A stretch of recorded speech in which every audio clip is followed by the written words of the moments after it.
Well, hey, Central family, my name is Bob. I'm one of the pastors at Central, and I'm excited to share with you just a few encouraging words that have been bringing me some comfort during this season that we all find ourselves in right now.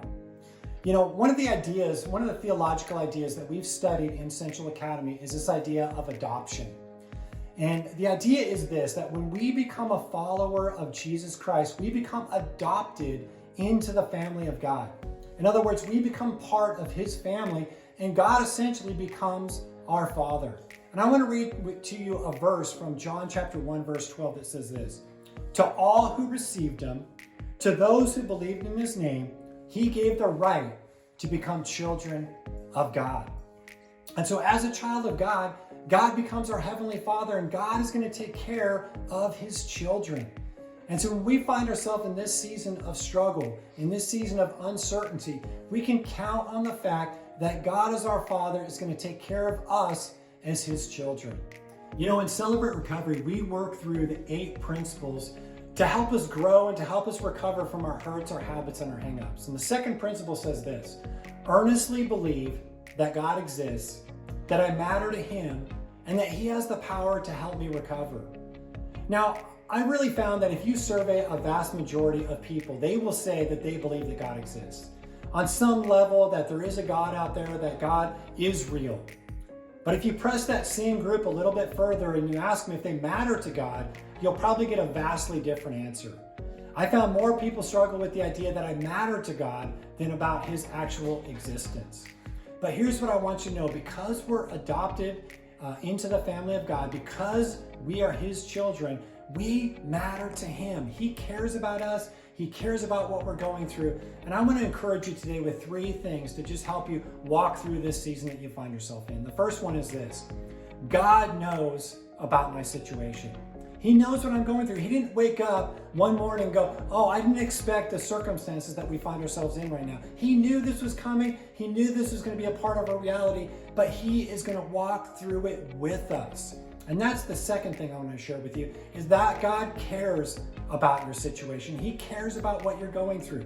All the circumstances that are relating to the COVID virus, or even external circumstances around that. He cares about each and everything that we're going through. And then 3, not only does God care about my situation, he has the power to change me and my situation. And here's what I found: sometimes God will change me, and sometimes God will change my circumstances, and a lot of times he'll change both. God is going to always do what is best for me in my relationship with him, and I can trust him in that because he's a good father that cares about his children. And so I can trust that no matter what I'm going through, that he's going to bring about the best circumstances, the best results for me to become the child that he desired for me to be all along.